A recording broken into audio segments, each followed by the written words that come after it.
Hello, and good morning, and good day, and good evening, wherever you are.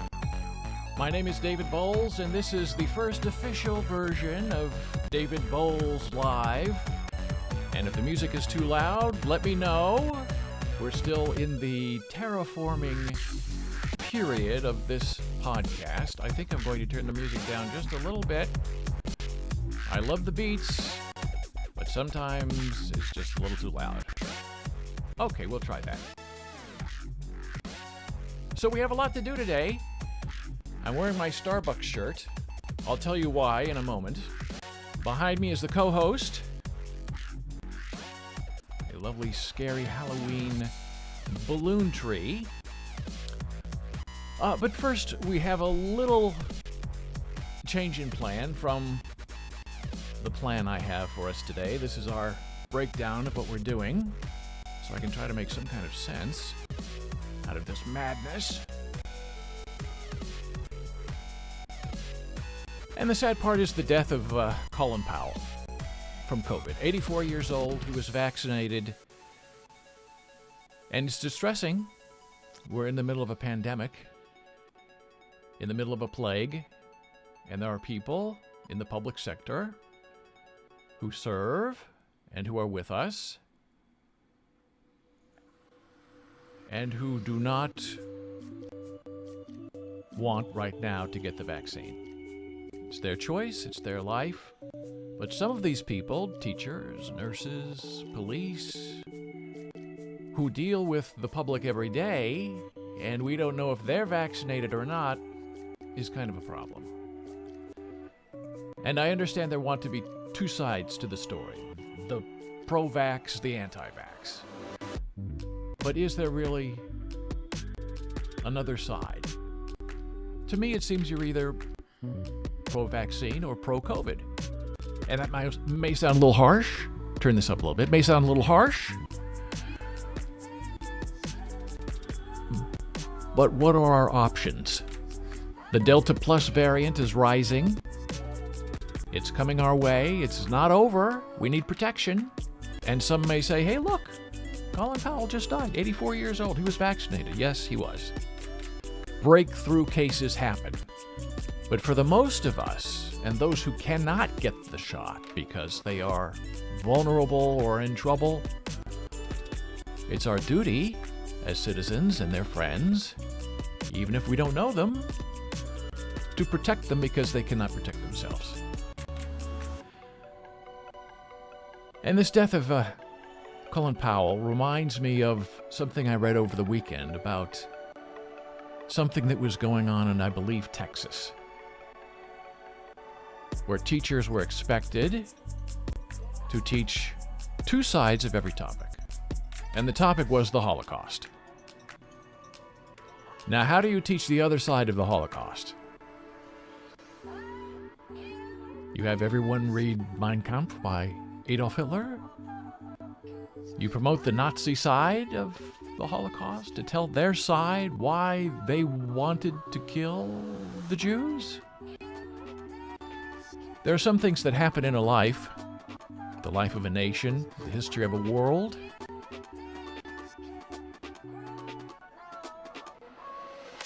that doesn't deserve an opposing opinion. And for me, personally, just chatting with you today, I think COVID is another one of those issues. There is no opposite side to COVID. It can kill you. And I am a little dismayed and distressed when I see interviews on television with some people who sit there and they're nurses and police officers and other really important people in the community, but they're not doctors, they're not scientists, they haven't studied it, and they sit there and tell us that they just personally don't feel they want to get the shot. Okay. Your life is in your hands, but oftentimes our lives are also in your hands. So, that's all I'm going to say. I wasn't going to talk about that today. In fact, my lovely wife Janna, who you will meet later when she has lunchtime ASL with us, said, don't talk too much politics. Half the country will be against you, no matter what you say. We're split, and she's absolutely right. But is the Holocaust political? Is COVID political? I don't think so, and you may disagree. And that's where we agree, to disagree, or to agree to agree. All right, enough of that. Now I'm going to introduce you to my lovely Halloween gift. My co-host for the day, the scary Halloween tree, which we'll now discuss, and I'll show it to you in person. All right? I might have to take my headphones off, though. Now, this is the lovely tree that Janna Marie brought to me. And if you can't tell, it's a giant balloon. I was going to do a whole thing trying to cut it down and lift it up, but as you can see, the room is very tight.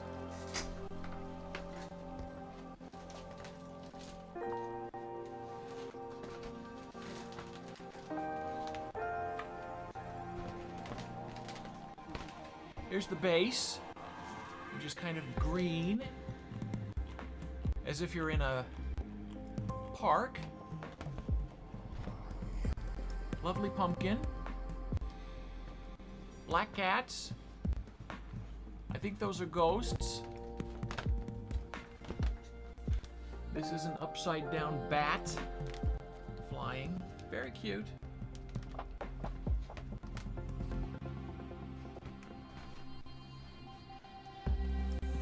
This is a spider. Also very cute. Ghosts. It's getting crowded in here. A lovely owl. Yes. More ghosts. The top of the tree. It's really just lovely. Best gift in the whole world. And it's on both sides.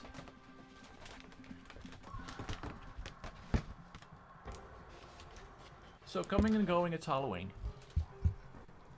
Very sweet.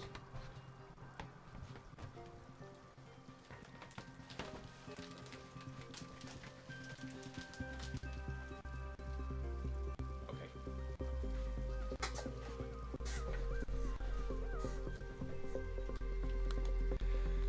Now, I love a good balloon. And that is a great balloon. It's huge for a balloon.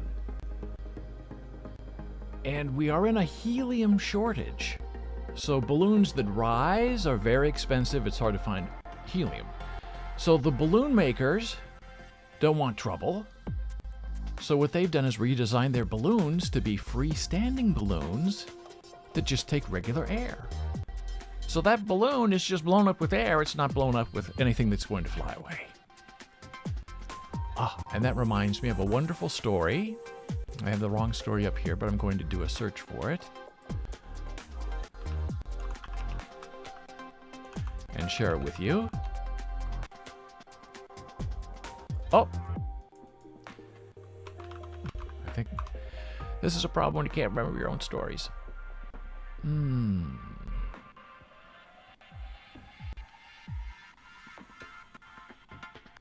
Preparation.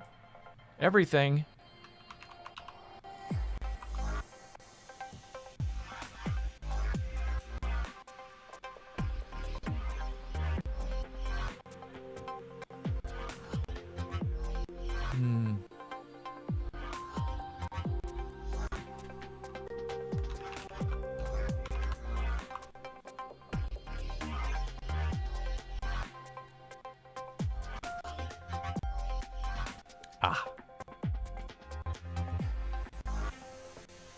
Balloons and I have a long history.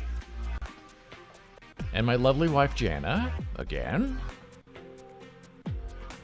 brings me balloons for almost every exciting holiday, and even on non-holidays.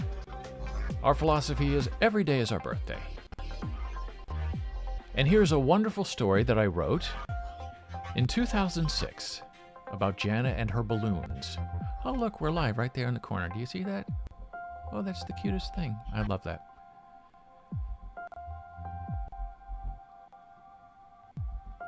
And You can read this story, 11 heart-shaped balloons. She bought 12 balloons. And on the way home on the train, somebody asked for one of the balloons. They actually asked, I think, where to get the balloon. And she said, you can have one of mine. So she gave away one of my balloons. But it was such a beautiful thing and such a wonderful gift in itself that I wrote an article on it. So please read that if you have time. It also looks like we are very live on our website. Let's check this out. This is exciting. Okay, this is my website, boles.com. And we go down. Okay, there's the podcast. Human Meme Podcast. If you're not a fan, go to humanmeme.com. We'll go there a little later. Oh, there it is. It worked. I can't believe it worked. So if you go to all of our major websites, Boles.com, bolesbooks.com, hardcoreasl, scriptprofessor.com, not humanmeme.com. I can't figure that one out.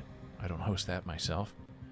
You see us live. I'm actually also watching myself on the television via the Twitch screen. Now let me see if I can pull that up for you, because I couldn't believe I was able to make that happen, because I'm very new and I need my reading glasses. Okay, so Sidecam. Let's see if Sidecam is live, or if I can make it live. Sidecam is not live. Let me see if I can make it live. Well, it says it's on. It says it's on, but it's not on. Well, that's dismaying.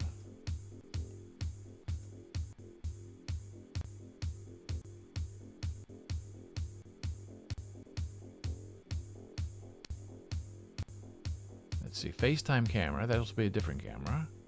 Will that work? Aha! Hello! But it's not live. It's not live here with you. That's strange and disappointing. I don't know what's going on.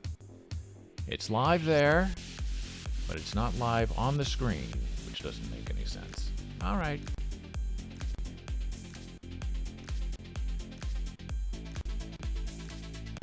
Well, we're live on Twitch. And we're also streaming on Facebook. And we're also streaming live on YouTube. So on Twitch, we are bolesbooks.com. On YouTube, we are Boles Blues is the username. And on Facebook, we are just regular old Boles, B-O-L-E-S. Okay, it's a little weird to see myself talking to myself, so I'm going to get out of that. Go back to heart-shaped balloons. Okay, there's the article. We'll leave that up. Something else we're going to read a little bit later.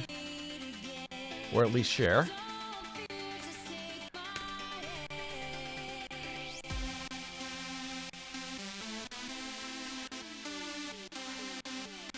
Oh, and also, since we were talking about that topic at the beginning that I was told not to talk about, here is my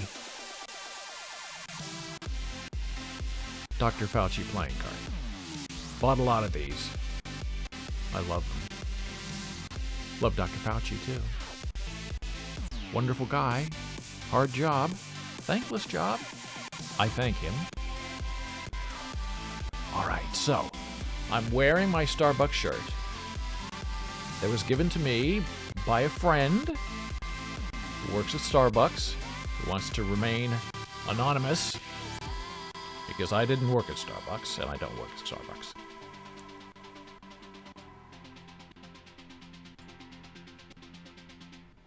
So now I want to show you the back of the shirt.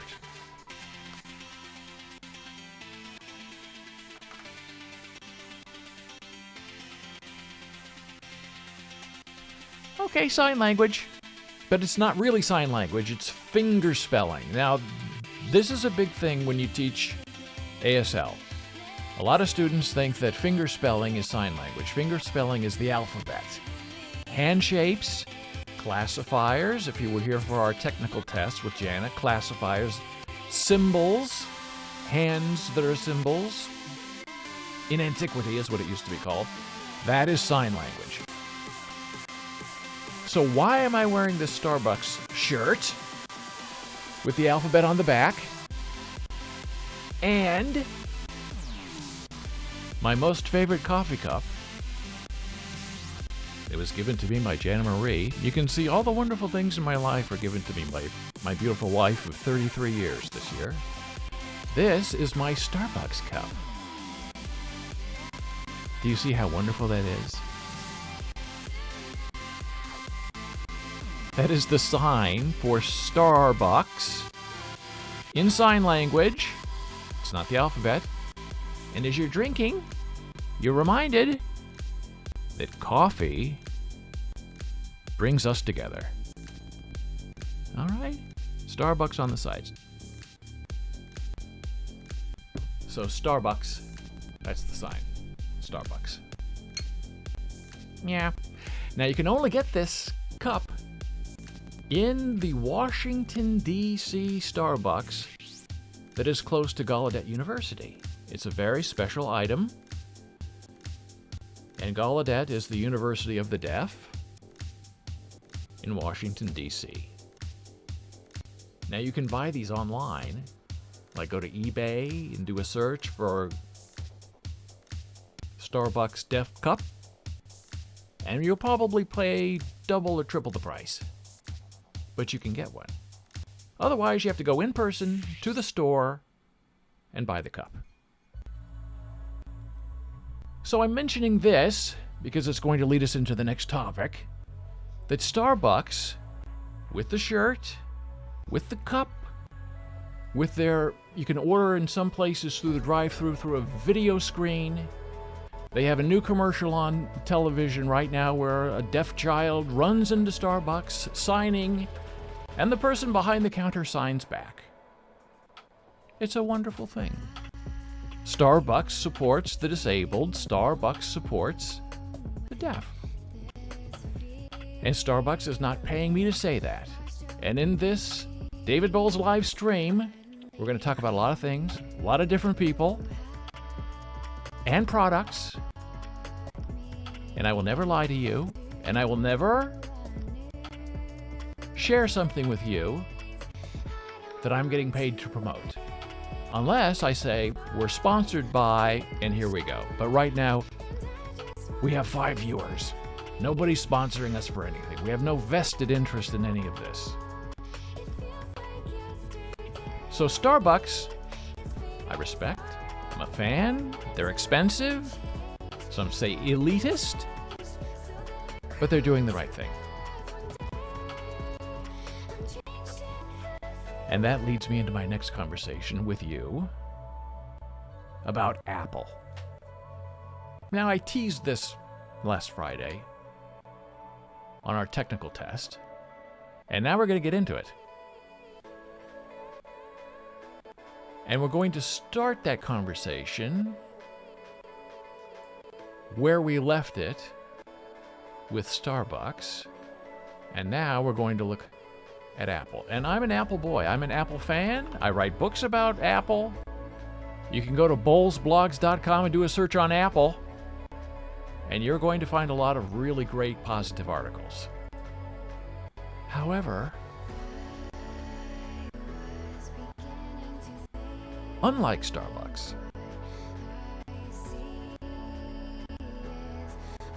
oh, this is the wrong article. Maybe it's down here. I'll post it at the bottom. Ah, here it is at the bottom. This is the one I want. American Sign Language and the Deaf Culture Appropriation of Apple Fitness Plus. Now, this is sort of non-political, but it splits the community of the deaf a little bit, where some people in the deaf community think any mention, any sort of tiny inclusion is enough and is satisfying. And there are other people from the outside, from the inside, who think that cultural appropriation, meaning taking one little thing from a culture And making it your own to promote yourself or to make money or to make you look good, virtue signaling, is not a great thing. And in Apple Fitness Plus,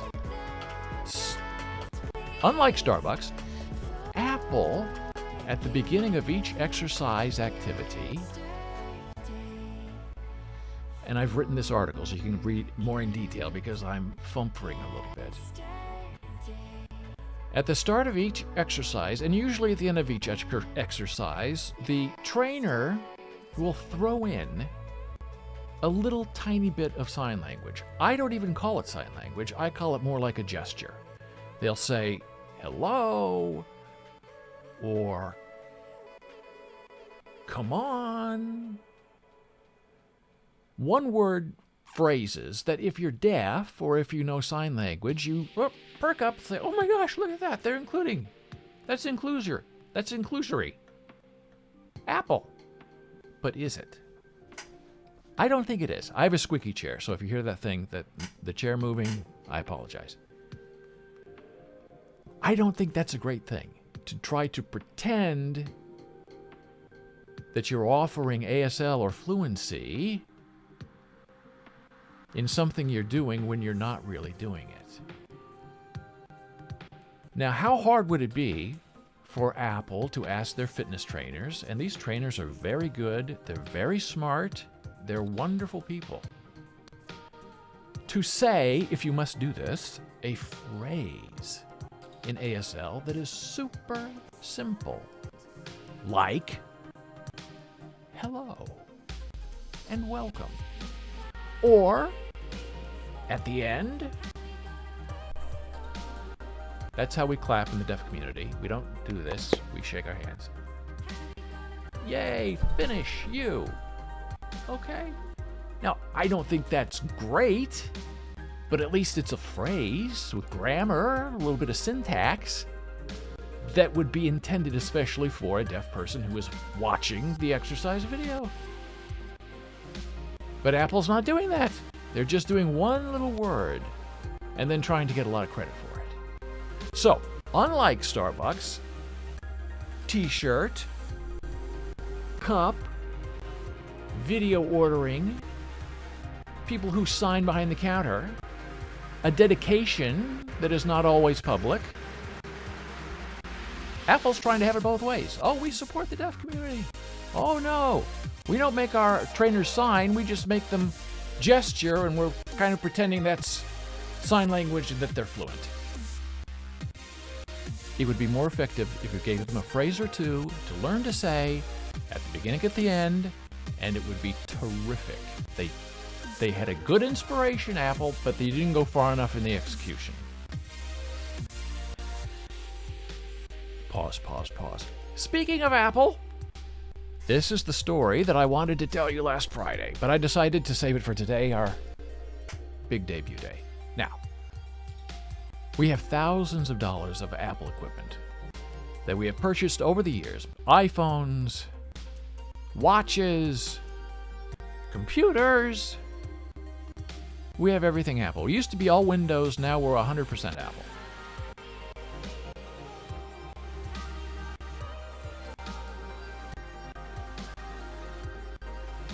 And if you have Apple AirPods Pro, I would show you mine, but I threw them in the garbage last week. Yes, it was overreaction and very dramatic, but I felt really good about it. From the beginning, the iPads Pro have had, for the early design, a static problem. And the day they were available, I bought mine. So that's what, a year ago, 2 years ago. And it was a little crackle.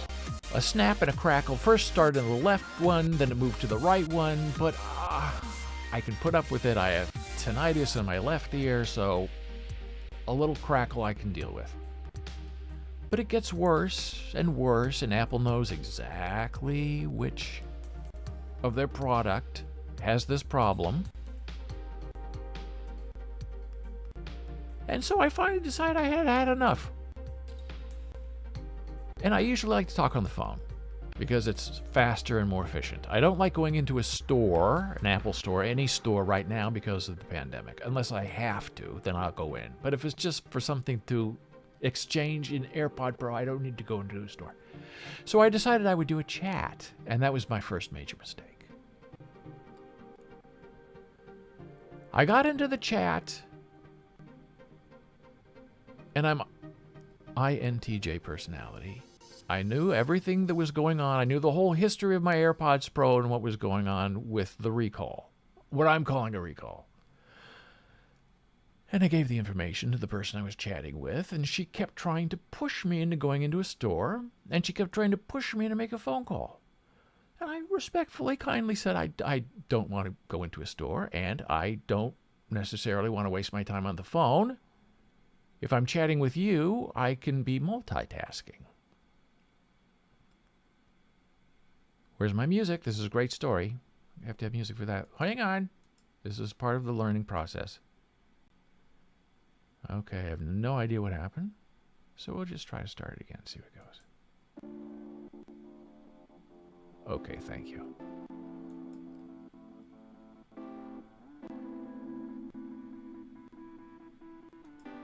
So, I'm chatting with Apple, and I'm explaining the problem I have with the crackling and the popping. And I know that this is a problem that they know about. And this person I'm chatting with was pretending she had no idea what I was talking about. She didn't understand the problem. She didn't understand the issue. She said, well, does it happen on your iPhone and your iMac and your MacBook Pro? And named all the products that I had. And I said, yes. And she said, well, which one is it happening on? I said, well, it's happening on all of them because the problem was with the AirPods Pro.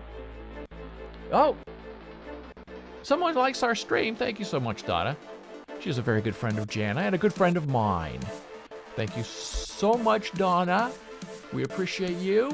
Janna's coming up soon.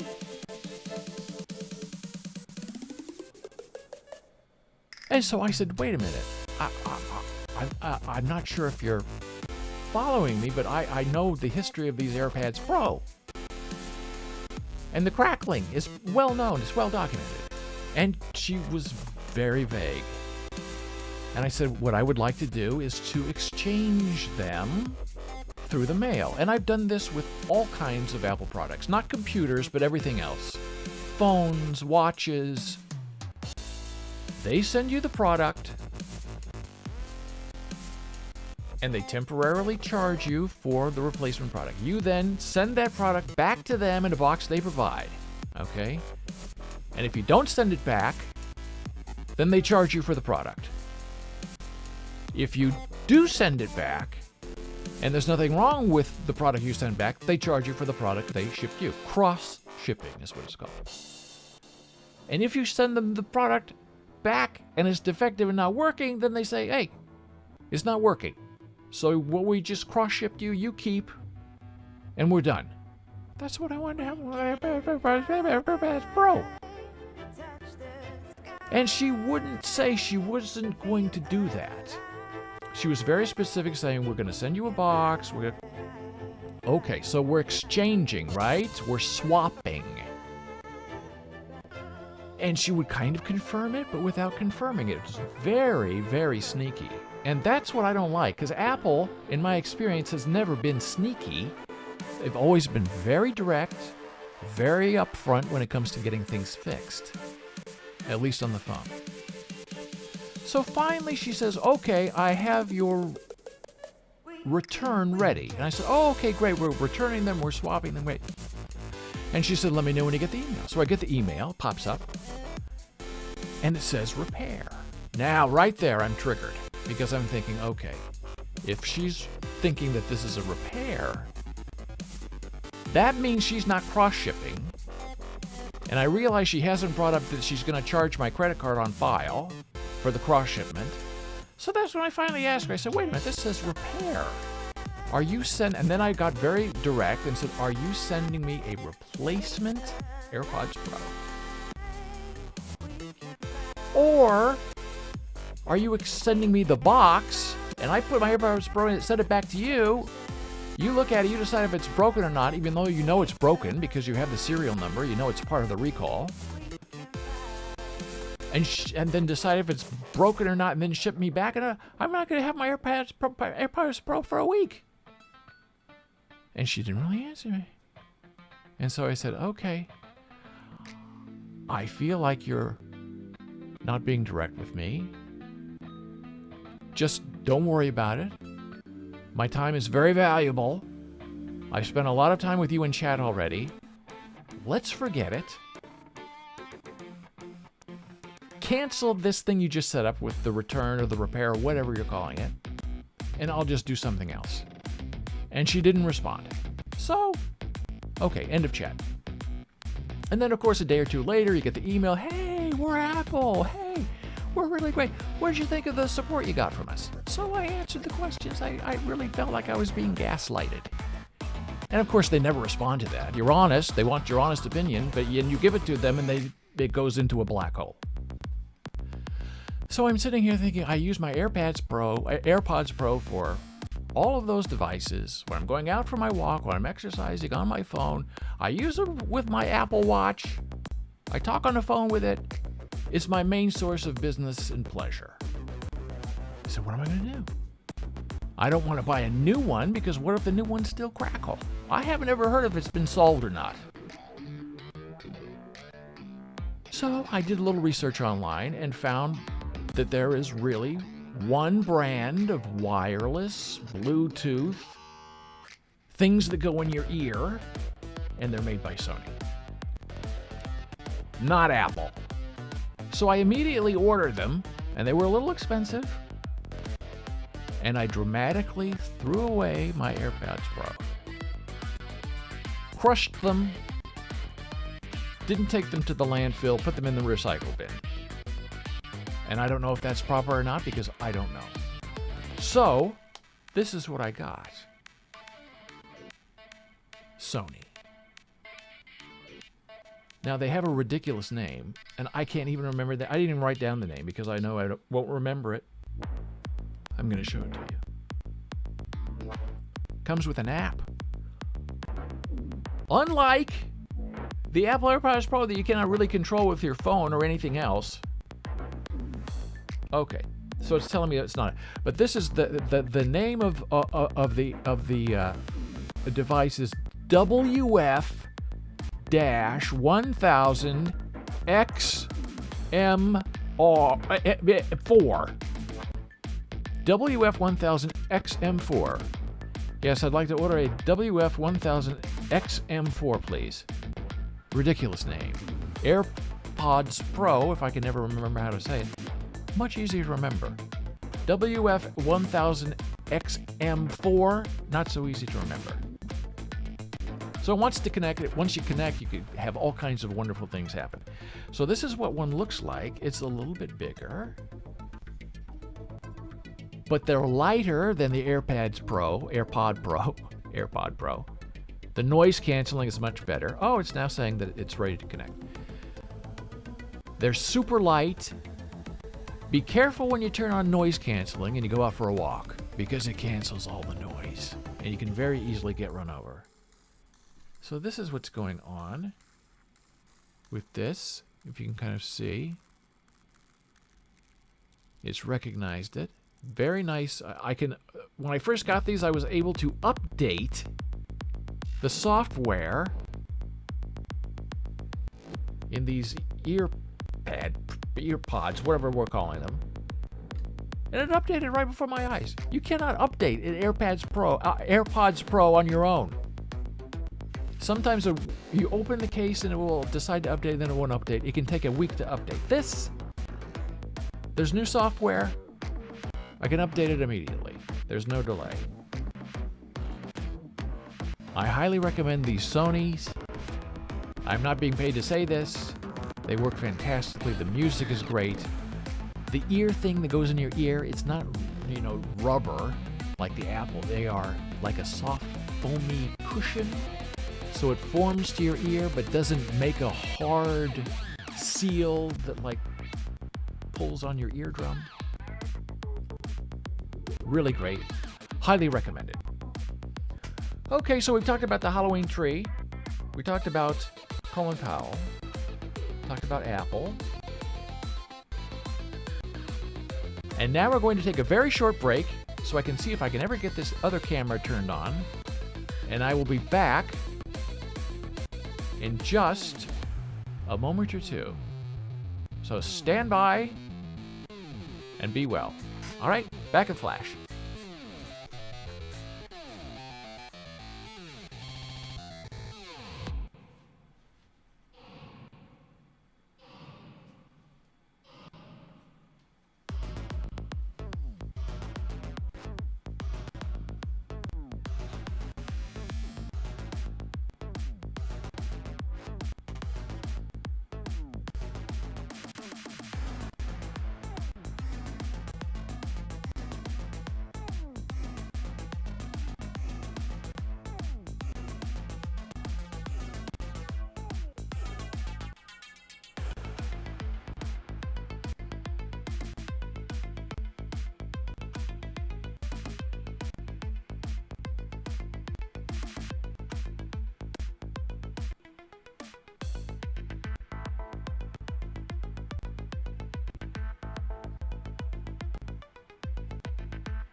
Hello, thank you for waiting. Back! Squeaky chair and all. Now, I realize I didn't finish my Apple story. So 2 days later, I get a box in the mail from Apple. And I'm thinking, oh, I told them to cancel the repair. Maybe they read my feedback. And I was a little disappointed, and maybe they sent me a new pair of AirPods Pro that I'll send back. Well, I open the box. Wonderful greeting, hello from Apple. And there's a box in there. And I open the box, and there's nothing in the box. Because I'm supposed to take my current AirPods Pro, put them in the box, to send it back to them, and a week later, maybe I'll get them back. So it was actually getting that box back is when the AirPods Pro would run away. But I can tell you, after being a loyal Apple user for many years,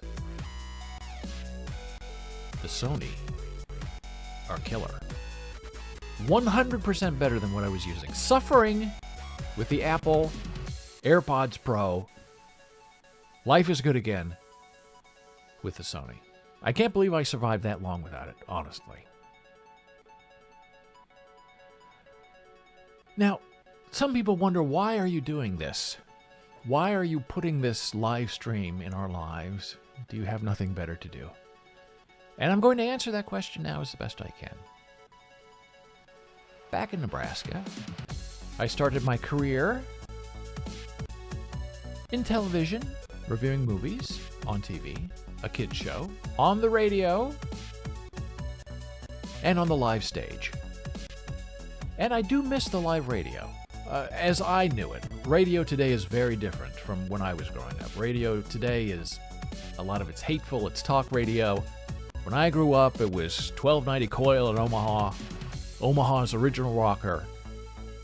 And it was about music and personality and maybe a little bit of reverb. It was really delightful. Boss Radio.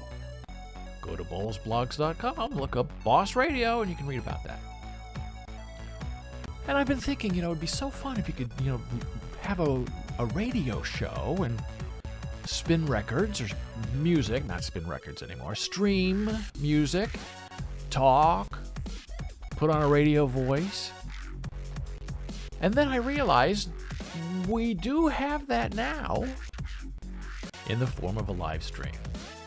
Now, the problem is, it's not radio. I have a wonderful face for radio.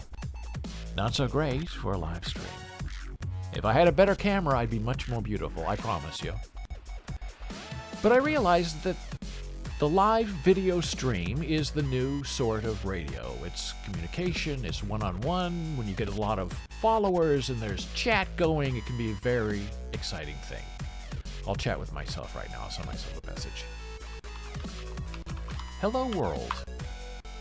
See, it's right there on your screen. It's just, so once this gets going and we get more followers and people go into chat, then the chat stream streams, and you can read it and you can respond to it. It becomes kind of a two-way dialogue. People can't see your chatters, really, except in text.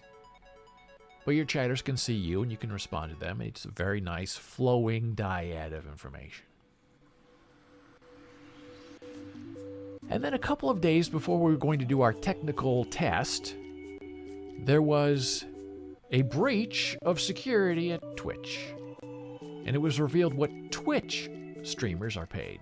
Not YouTube, not Facebook, just Twitch. And some of the numbers for the chess streamers were absolutely astounding. One of the top chess streamers makes $700,000 streaming. Another one, very popular in New York, $400,000. I think this is over a 2-year period, but it's a lot of money for doing a live stream. And the most interesting thing is the guy who makes $700,000 is very inspiring to me. And I'm not going to say his name because I don't want to prolong his pain of being outed about how much money he makes. He's very funny, very talented, very respectful, handles his chat conversations really, really well. He's a pro. The other guy across the river from me in New York City, nasty. Popular, but nasty to his chat. He curses at them. He bans them. And I'm thinking, okay, you can be mean to people and make $400,000 over 2 years. Or you can be really nice to people and be really supportive and positive and make $700,000 every couple of years. So I would settle for the $400,000 actually. But I can't do it. I don't like cursing. I don't like that. Not my thing. I try to be positive, but maybe not always successful. But it's not my intention to be insulting in any way. So that's why we're streaming. It's a new opportunity to connect. I write a blog, writing that for 15 years. I have a podcast. Now, some people have asked me, is your podcast, which is 10 minutes every week, humanmeme.com. Oh, we'll go visit right now. Hello. Human Meme. Let Scott Frost leave Nebraska, which is our next topic, actually.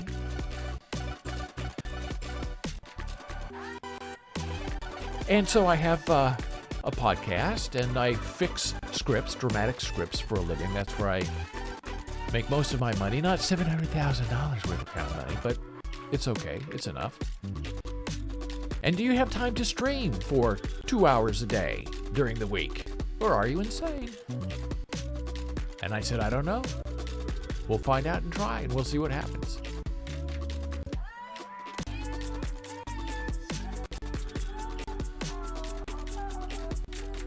So now we get into a little bit of sadness.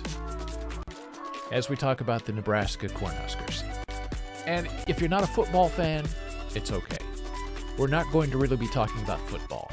I'm going to use an analogy that maybe happens to be the University of Nebraska Cornhusker football team, but you can apply it to everything. I will try to make it a general appliance of an idea. When I went to Nebraska, it was a football school. Graduated in '87. The big years were the '90s. Nebraska has, and always shall be, a football school. That's very insulting to people who teach at Nebraska, generally speaking, because they don't want to be known as a football school. They want to be known as a theater school, a medical campus, a history department, an architecture program. But nationally, internationally, there is no doubt that Nebraska, the brand, is centered in football.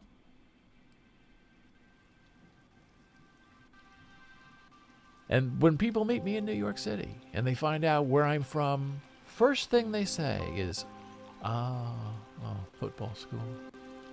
And this is I'm at Columbia University, which is not a football school. People don't even know Columbia plays football. So it's a little bit of a slap on the East Coast when you're from the Midwest. Football school. Is Michigan a football school? It is. But not as bad as Nebraska. Bad not being a pejorative word. So the state's identity and the university is wrapped up in this idea of football. And football is about winning games. And that's the problem Nebraska is having right now. The reputation of the university is tied to the success of the football team. And the university knows it. The donors know it. They need to win. They want to win. They've not really won very much since the 1990s. Had a lot of coaching changes. And so a couple of years ago, they brought in Scott Frost, who used to be the quarterback who won a shared national championship against Michigan, bringing home the Golden Boy.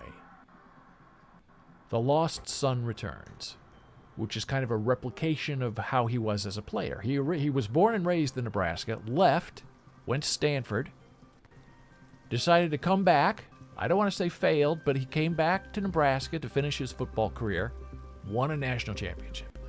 Then he played some pro football for the Jets, did some coaching up at Oregon, won sort of what people think is the national championship in Florida.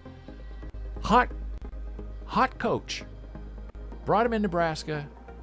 He understands football culture. He understands the University of Nebraska. Okay, I agree. And as you can see, in this podcast, Let's Scott Frost Lead Nebraska, I was very genius about this, I thought at the time, August 23, 2018. And in this podcast, I say, hey, Scott Frost just arrived in Nebraska. He's going to have a lot of success. We all love him. It's going to be wonderful. And we're going to have to say goodbye to him. Scott's not going to stay for 40 years like Tom Osborne did. He's going to find great success, and he's going to go to the NFL. So right now, before he's really played any games or won a national championship, we have to let Scott Frost go.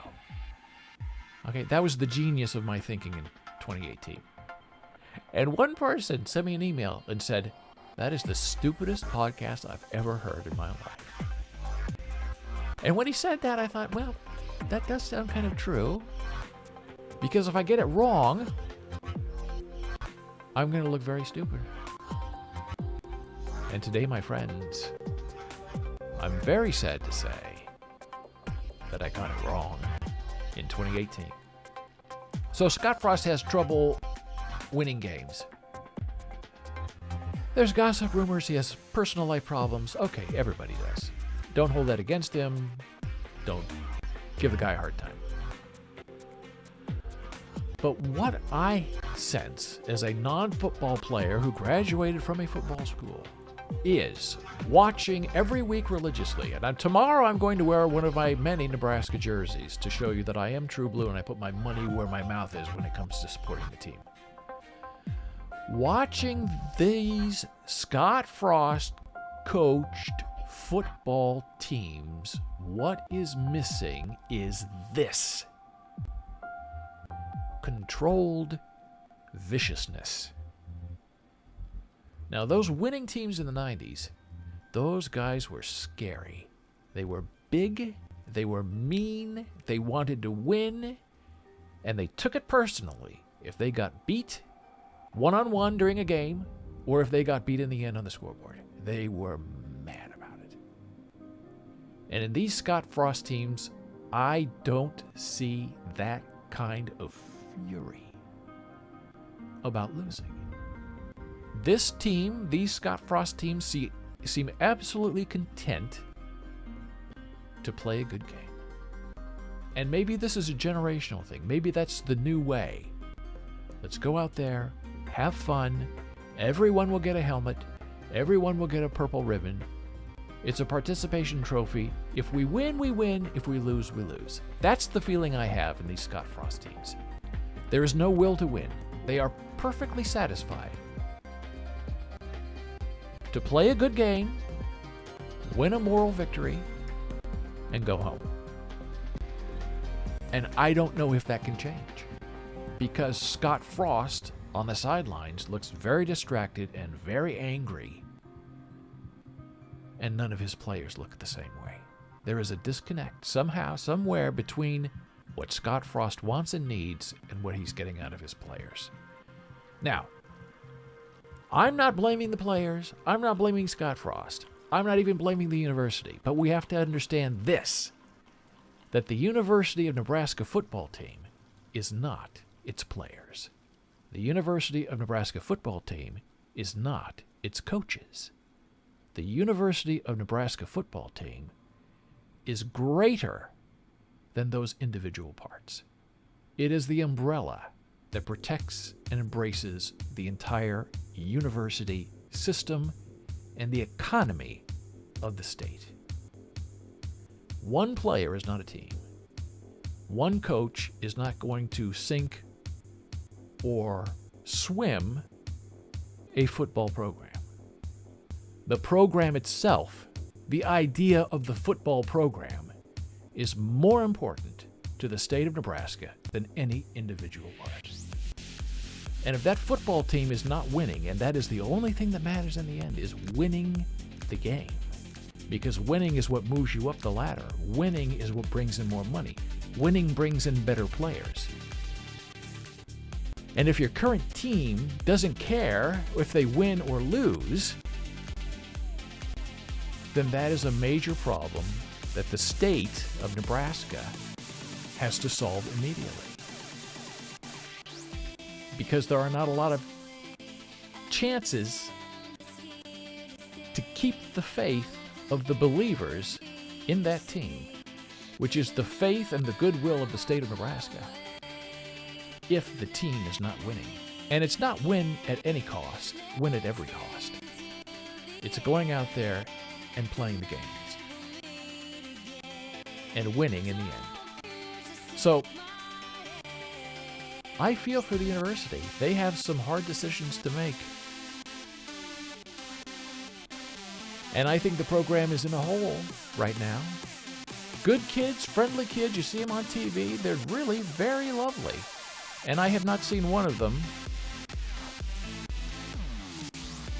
who has a controlled viciousness that would terrify an opponent. And maybe they don't do that anymore. I don't know. Maybe that's been washed out of our kids. So, that is the hope and the feeling that we have in trying to be a Nebraska Cornhusker fan. From afar. You admire it, you play every week, and then at the end you just wonder what happened. We were so close. The team could have won, and it just didn't take. So that's my sad story for the day about Nebraska and the Huskers. And I really hope that some good will will come in change in the future. And I have a feeling it's going to mean starting over again. And there's nothing wrong with that. Life is about starting over. We don't have one lifetime anymore. We have 10 lifetimes. And sometimes you need to be told when it's time to move on to the next life. And when I say lifetime, I don't mean living. I mean jobs, projects, things you're doing that make up the core, the context of your life. All right. We are getting ready for Janna Marie to join us for our lunchtime ASL. There is a project I wanted to start to talk with you about,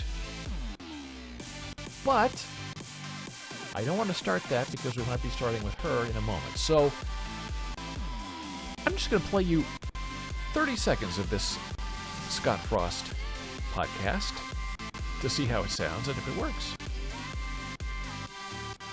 Welcome. This is David Boles, Human Meme. Today's topic, let Scott Frost leave Nebraska.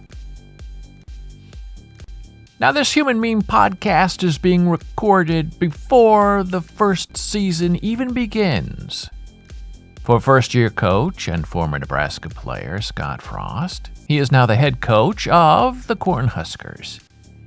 And I am urging you right now, before anything happens, I am urging you as the real and true Nebraska football fan and as an American patriot to please let Scott Frost go.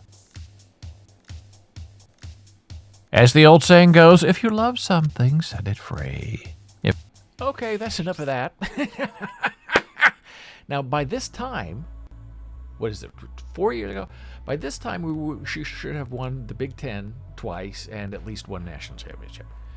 So some things don't age well, and that podcast did not age well. I admit it. I confess. Stupidest idea ever.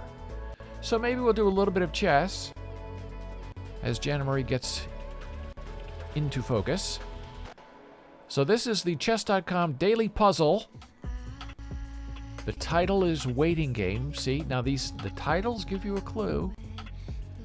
That makes me think that you're going to move something. Oh, wait, I'm supposed to do my intro. Here. First this. Hello. Oh, wait, that didn't work. I built this cool thing. Oh, here it is. It's called Bad Chess, not just chess. Here we go. There we go.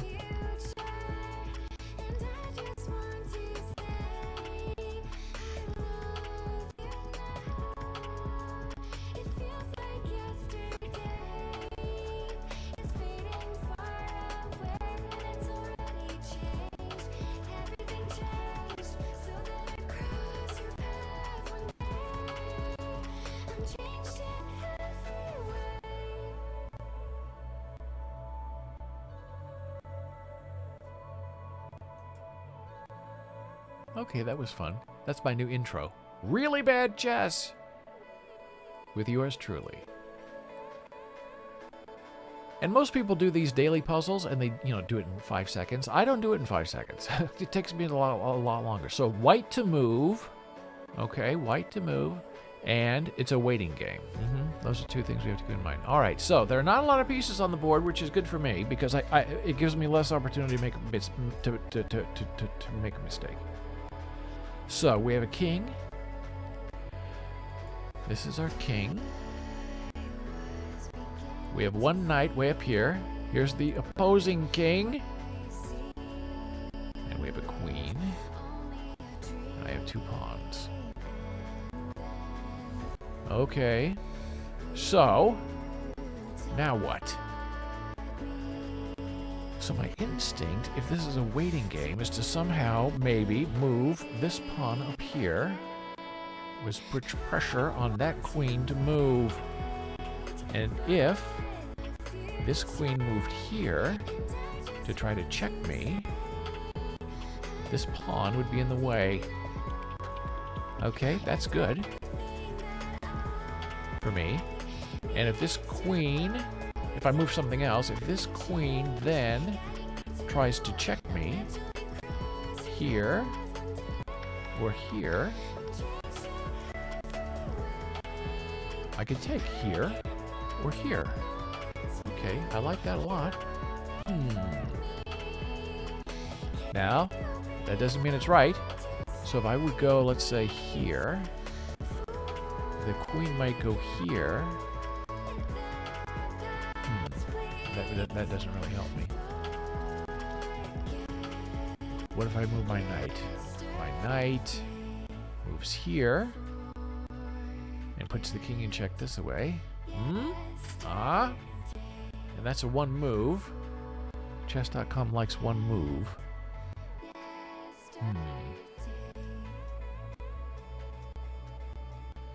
A one move check would be pretty good. The king's not going anywhere. Okay. You can also go this way. With the knight up and over. Oh, that's check two. Okay, so I have two checks.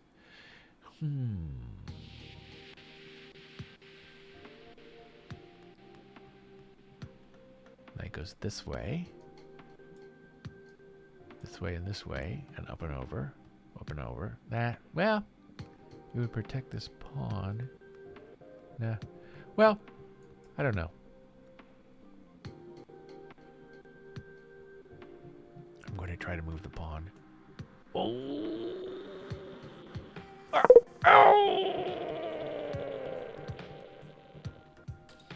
Remember, the title of this section is really bad, Jess. Okay, try again. Oh boy, so that means, okay, so I should have followed my instinct and put the king in check, so I'll go this way. Oh! I mean, we were talking about it. I told you that chess.com likes you to make a move that immediately puts the king in trouble because that is the name of the game. And I didn't follow my own teaching and my own learning. I was putting the queen in trouble, but not the king. Okay. So, now this king wants to take this knight. And I can move the king to protect my knight. Or...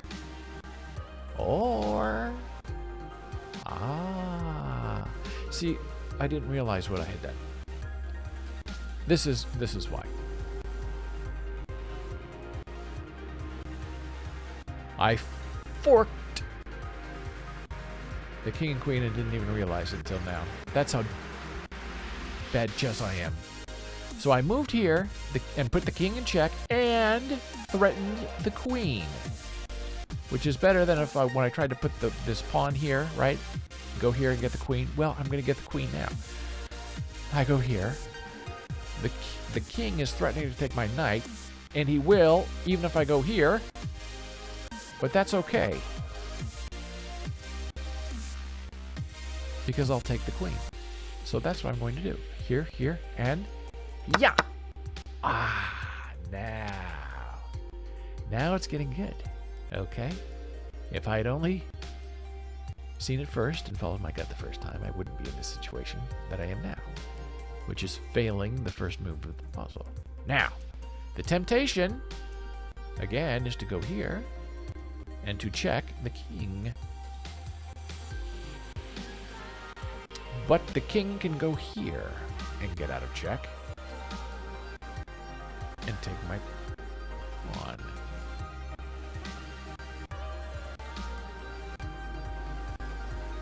I keep looking to see if Janna Marie's here. Yes, I can get out of this, but she's not ready. So I go back to it.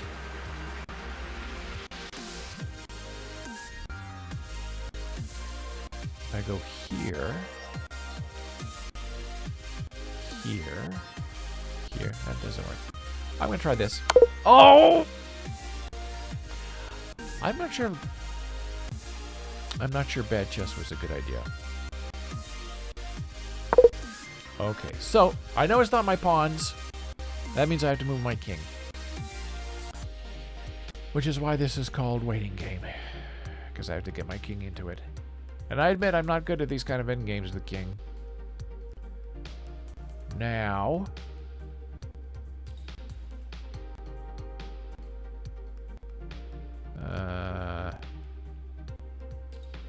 I only have a few places. I could go this way. I could go this way. This way. This way. I can't go this way because then I'm in check with that pawn. This is a little dismaying. And I don't want to go this way or this. That doesn't do anything. That doesn't do anything. That doesn't do anything. That doesn't do anything. I don't think that does anything.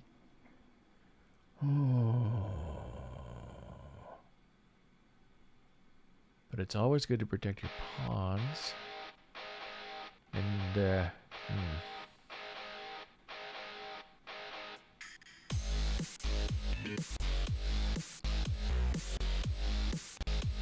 Well, I guess I'll go this way. Oh! I'll go this way. Oh! That was the right answer. Oh, it's so painful. Okay, so... so now I have to take with this. And the king can't take back because my king is here. Okay, so that's the next move. Ooh. Puzzle's over. Oh, it was just painful.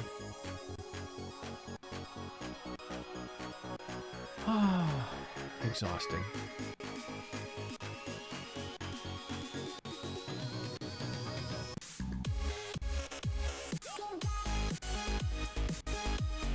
Alright, chessable. We're going to have fun with this a little bit later. But I feel like I have to get revenge or something on the puzzles. I'm just not doing very well. Is there another quick puzzle we can do really fast?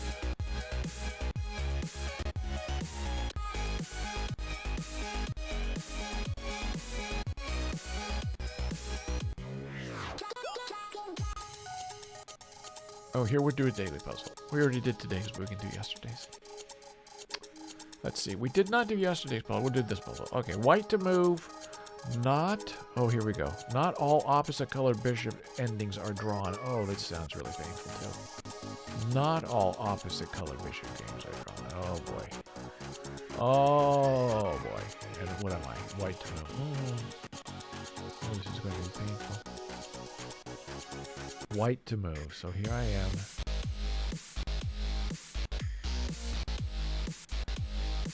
Huh.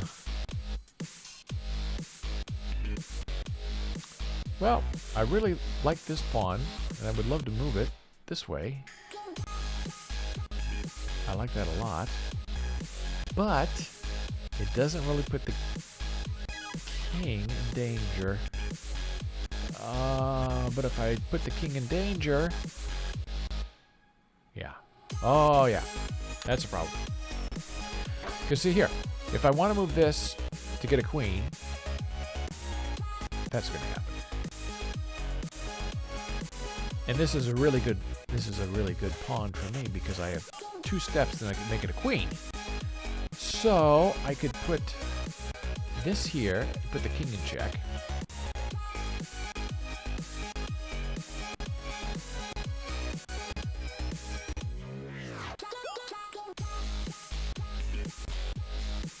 And then the king can move here.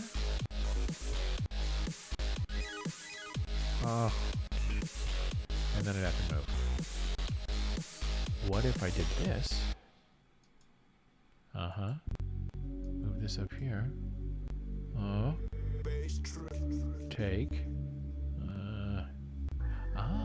Now that's, well, no, that's not that interesting. I thought that would be interesting. But this is the problem. So I go up 1, takes.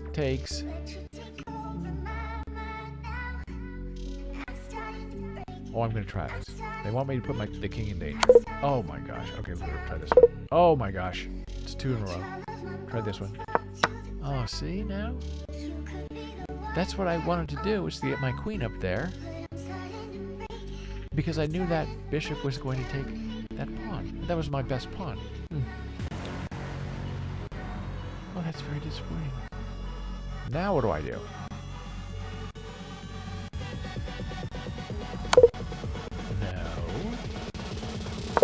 No. Oh, this is so embarrassing. I guess I go here. No. Okay, I'm getting a hint. Ah! This is the second puzzle where the king gets involved.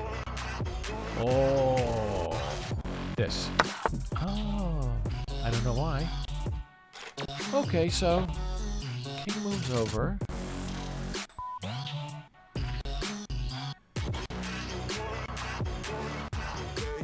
Okay, now I put the king in check, I think. No. Oh.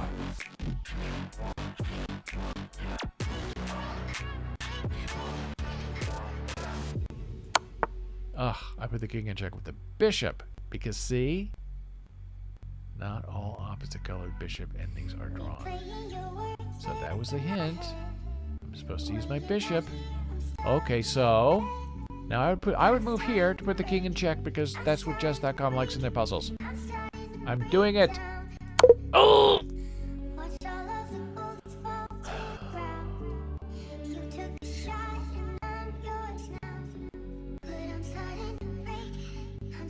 At least we have the music to soothe us.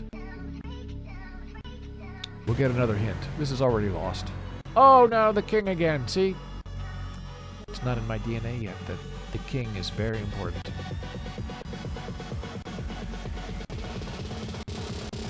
I guess we want the king to go this way.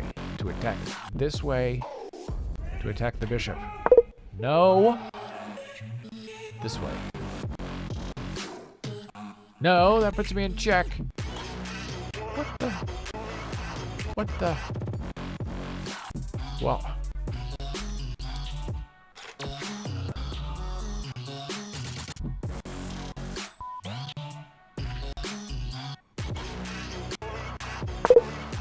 No.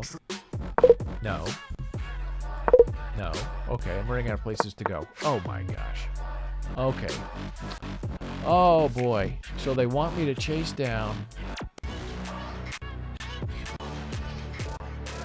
They want me to chase down this pawn because it's now become dangerous, I guess.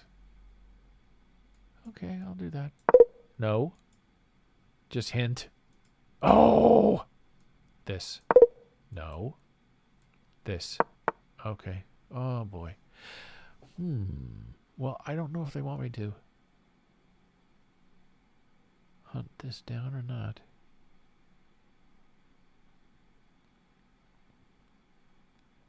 The music is not soothing me. Where'd it go?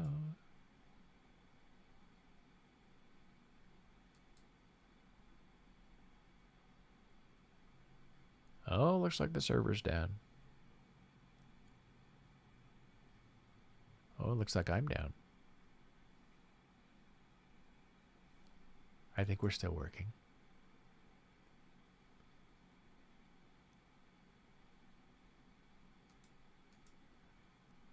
Huh. Looks like our music server is not working.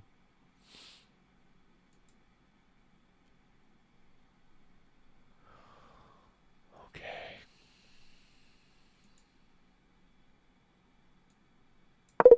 Now I told you the name of this segment is Really Bad Chess, right? Oh, it's painful. Huh. Hint. Oh my gosh, it's the king again. Now this is going to queen in 2.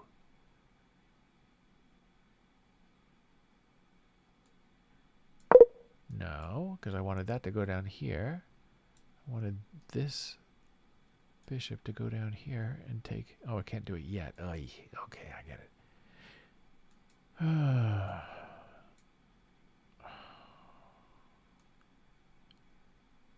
This. Oh my goodness. I don't know what I'm doing. I'm just guessing, really. Really bad chess.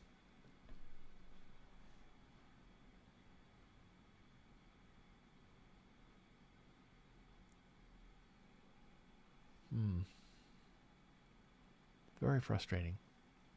I'm not playing this well. Okay, well, I think I have to dig with this. No. Oh boy. This is getting painful. Because that's going to take that if I move this.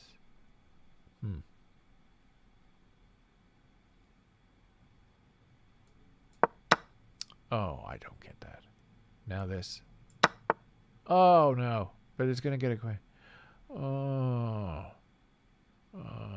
Okay. Well,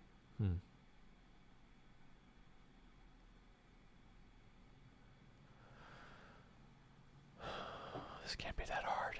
Okay, just hit. Oh my goodness.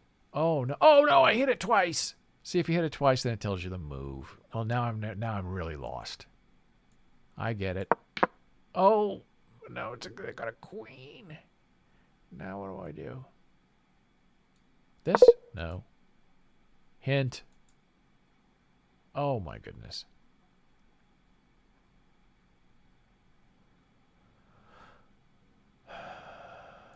Here. Check. No. Oh boy. Here, check. Up! Now here's the thing. If I were better at chess, I could tell you why that was the right answer. But because I'm bad at chess, I don't know what just happened. Painful. Really painful. Well, now I'm going to show you another article because we're still waiting for our Janna Marie to show up. And that article happens to be this.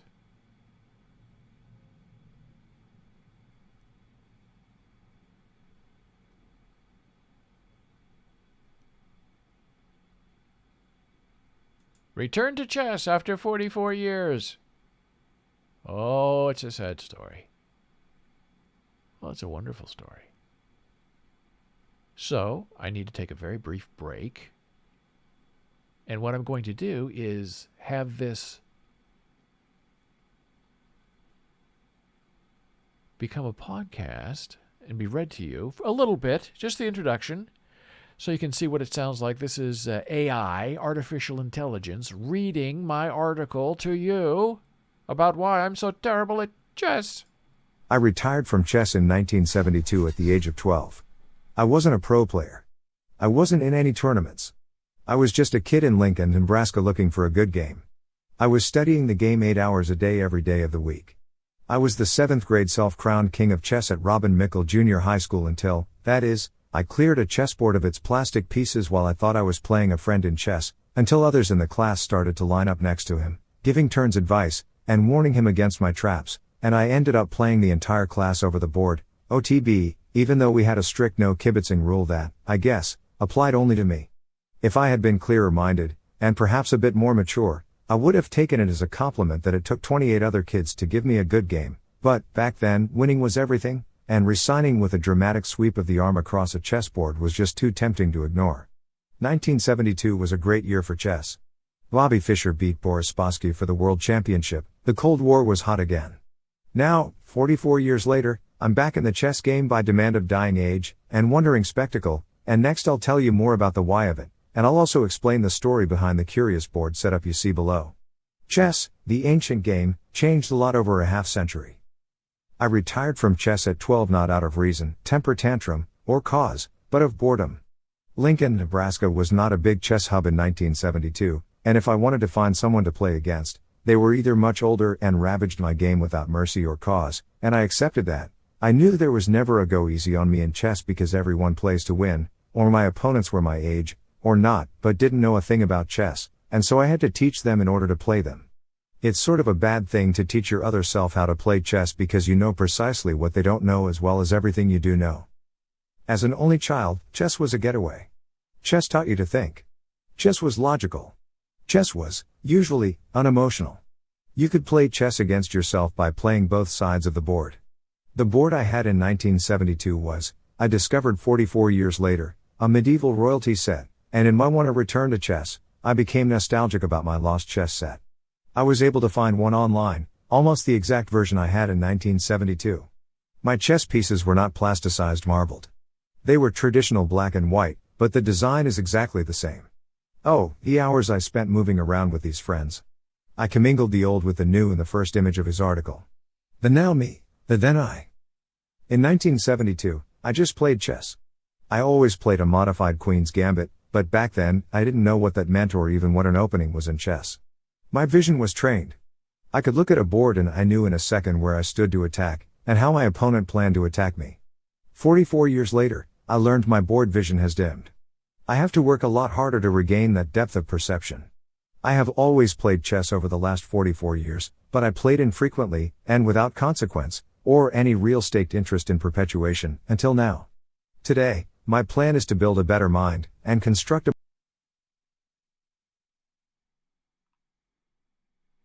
Okay, we're back. Well, it looks like Janna Marie was waiting for the link to be sent to her. So she now has the Zoom link. She's been waiting all this time to say hello. And she's in the park. We'll talk more about that to AI in a moment. Here's the fun intro for Lunchtime ASL with Janna Marie Sweeney.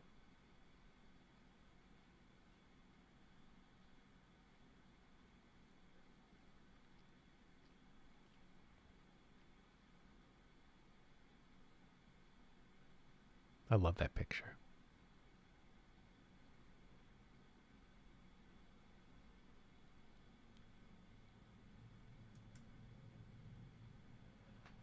There she is.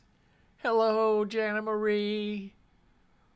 How are you, baby? Oh.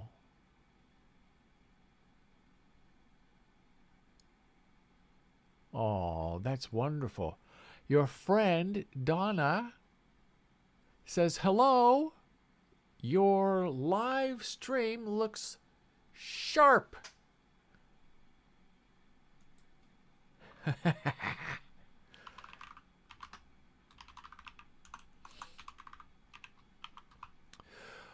Well, waiting for you. I didn't know you didn't have the link. I'm very sorry. I was playing chess, puzzle. Very, very bad. Me. Bad. Lost. Yeah. Again. Yeah. Here we go. Okay, baby. What's up today?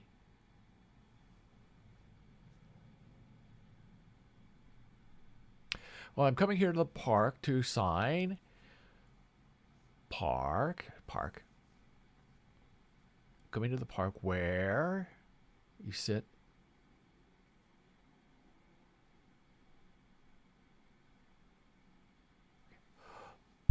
Okay. Are you starting the lesson now? Are you starting now? Okay. So yeah. Slower. Donna says hello in chat.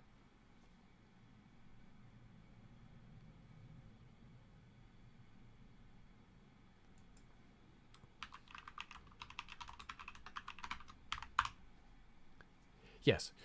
You start now. I'll be quiet.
Thank you so much, Janna Marie. Wonderful lesson. Wonderful to see you. I hope you're okay.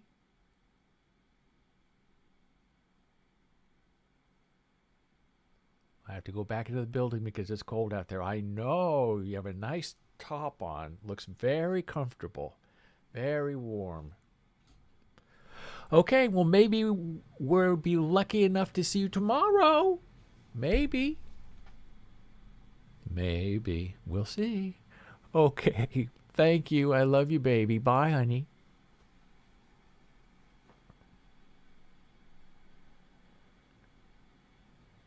Okay. Oh, I'm on double. That's the Zoom. Let me go to a different screen. Try this one as we transition into a new idea. Well, I had a whole idea to do a little bit of writing with you today, but I'm not sure we have enough time to start that. And we're definitely not going to do any more chess today. I had a really fun game that we were going to play, and then I decided, no, we've had enough of that. So that was Janna Marie in the park. Now, it's very difficult to know what level of ASL we want to teach as part of this live stream. That was a little bit advanced. It was a little bit fuzzy in the video, a little bit chalky. She was speaking slowly, but maybe she needs to speak a little bit slower so you can understand what's happening. Let me see if I can get the music back on, if the live stream is now working. Oh, it looks like the live stream is back. So let's play a little music so we can wrap this up a little bit. Oh, it's back. Good. So it's difficult to know. We want really high advanced levels of ASL, maybe on the weekends. Then we want introductory ASL. Then we want kind of the medium ground ASL for all kinds of learners. And if you want direct private tutoring from Janna Marie, in person or online, head on over to hardcoreasl.com and send me an email, david@hardcoreasl.com, and I will set you up with prices and scheduling for private tutoring in American Sign Language with the beautiful Janna Marie.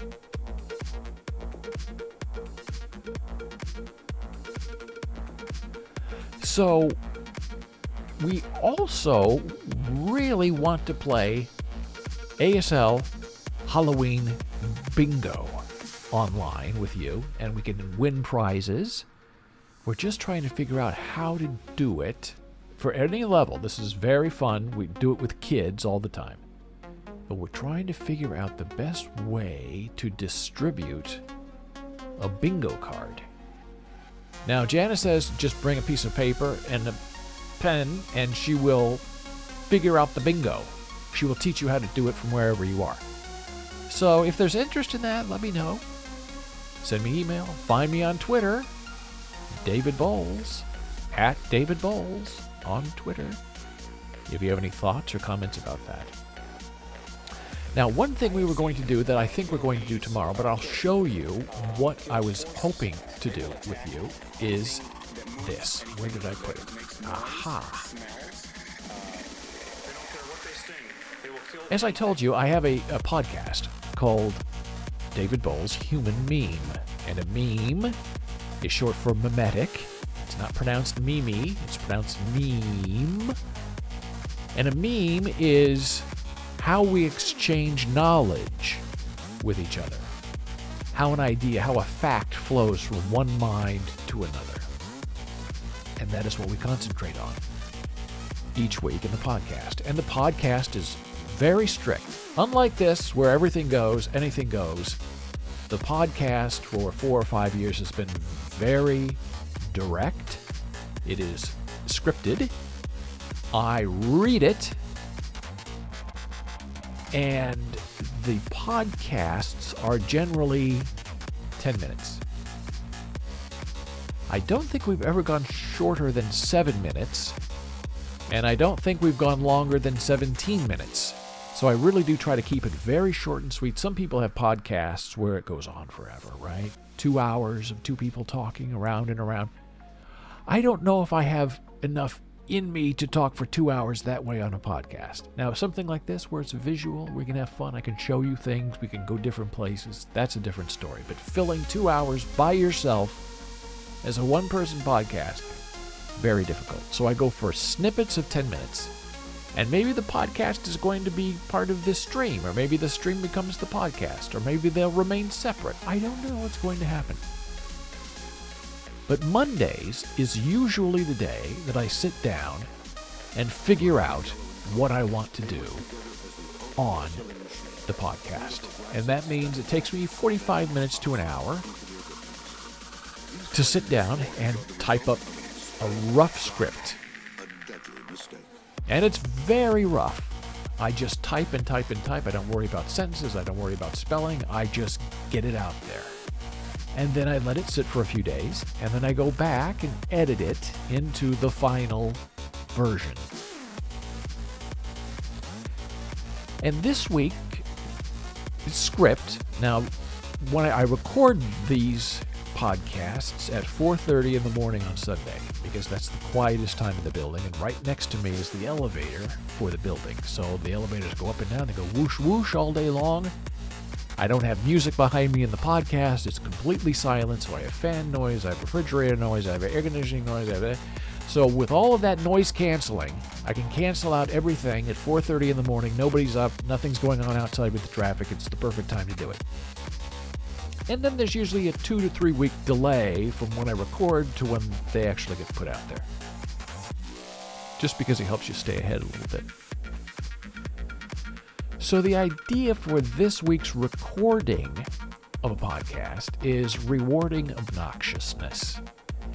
And this has to go with a lot of what you see on television, especially these reality shows, where bad behavior, tipping over tables, yelling at people, punching people gets play. And what does that do to a young mind? What does that do to an old soul? And in this process, which is the process that I hope to share with you when we work on this podcast, and maybe we'll do it once, maybe we'll do it every week, we'll see what you think. There are like 25 of these in progress in states like this. This is what the whole thing looks like, right? These are just my rough notes. I've done really no writing. This is cut and paste stuff. Thank you for listening. Be a human being. That's the tag that I read live every day. The web is what you read on humanmeme.com. The promo, the social, is what gets sent out on all my social networks. Twitter, Facebook, YouTube, LinkedIn, Pinterest, Instagram, all that. So I always try to have an interesting beginning, maybe a quote or something from a play, and then I try to have an interesting finish that is dramatic.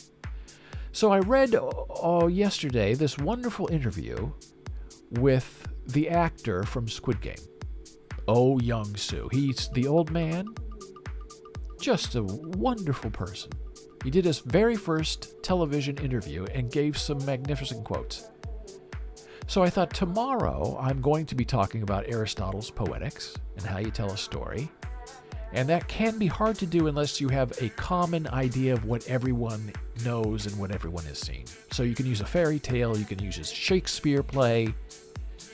But tomorrow I'm going to use Squid Game to talk about the poetics and how you structure a story and why things work and why things do not work, from characters to plot.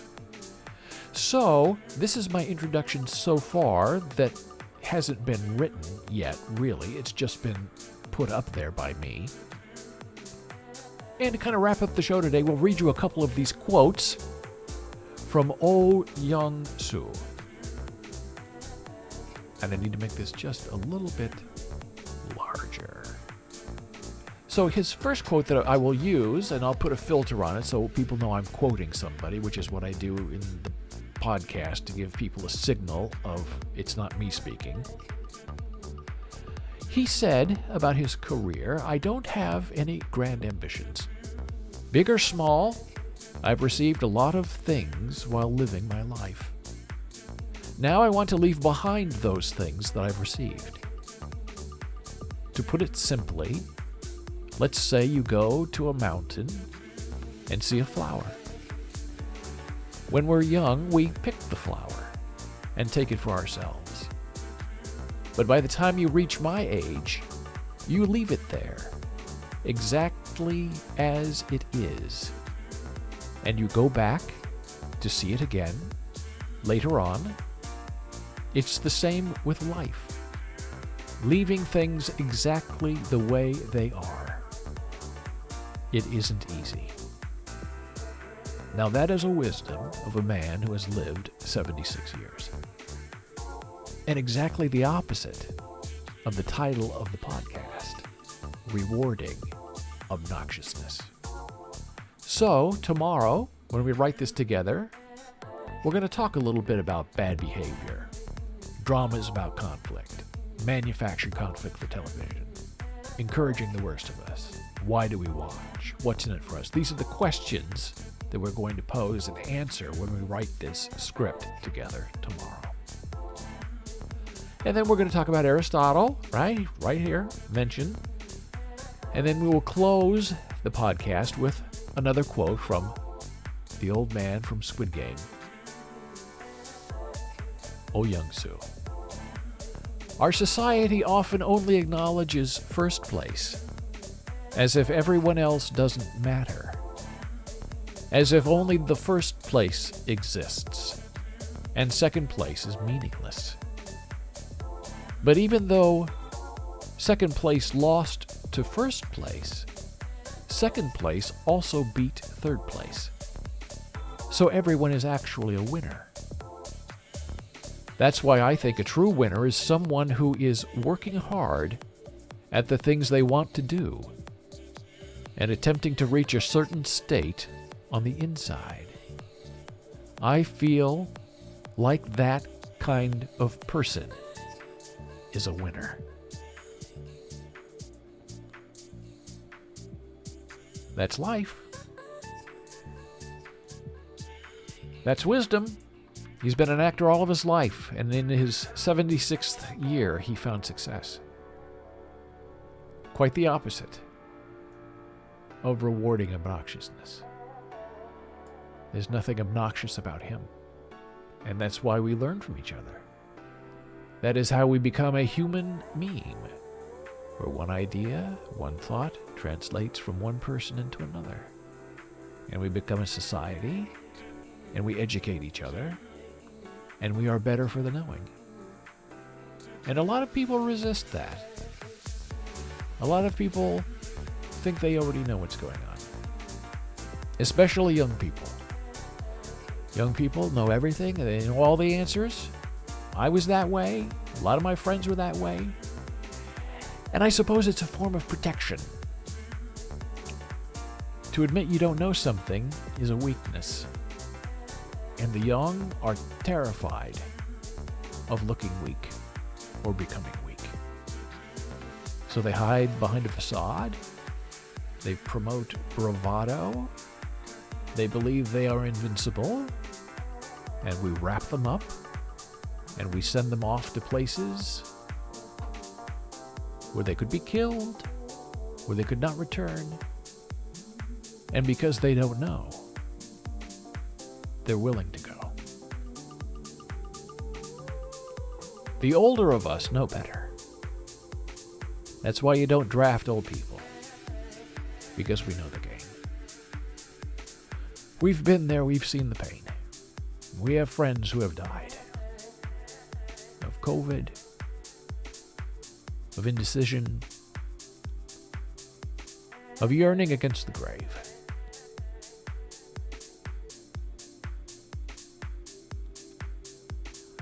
Well, I think that's it. We've covered probably 90% of my little checklist here. A couple of things we didn't get to. We didn't get to write the Human Meme podcast. We didn't get to go to Chessable and play, which I tell you, I'm better at Chessable than I am at Chess.com. Chess.com has been giving me real problems lately with those puzzles, and I apologize to you because I should be better. I should behave better. I know better. And tomorrow we're going to talk about Aristotle, Squid Game, measuring the value of a life. And if you have any comments about this stream, things you'd like to see, we are streaming live, and you can see the replay, the closed caption replay, on facebook.com/BOLES. Same with YouTube. You go to youtube.com/Boles Blues. You can watch the replay, and it will eventually be closed captioned.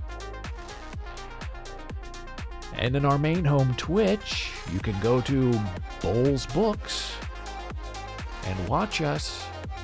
But as far as I can tell, we do not yet have any kind of captioning available on Twitch, which to me is disturbing, because if Facebook can do it and YouTube can do it automatically, why can't Twitch do it? Why leave out the deaf? I also encourage you to go here, our new webpage, bolesbooks.org. You can buy merchandise, you can give us a little tip, you can see some pictures, you can make a little donation to help keep this live stream going. We won't make it to 700,000 without you. And here's new, fun, here we go, the store. The David Boles Live store, where you can get a tie-dye t-shirt with a logo on it. You can get a bolesbells.com shirt.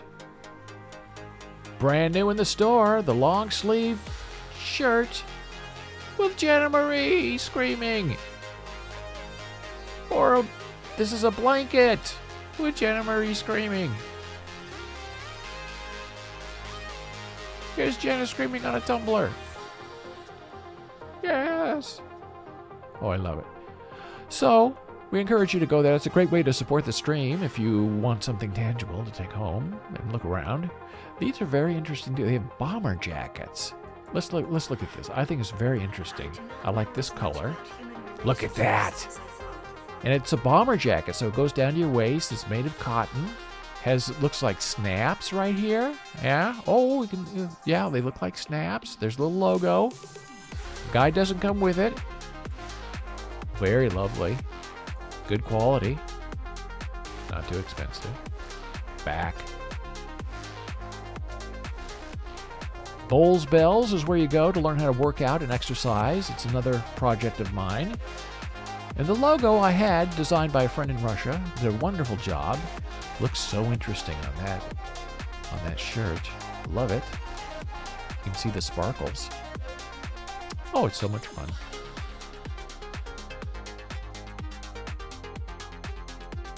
So I thank you so much for joining us today on this historic, very first official David Boles Live podcast. Live stream, not a podcast, with Janna Marie Sweeney signing her way into your hearts. We thank you so much. Have a lovely day, and be sure to get in touch and let us know what you think. I will see you tomorrow, same time, same channel. Take care.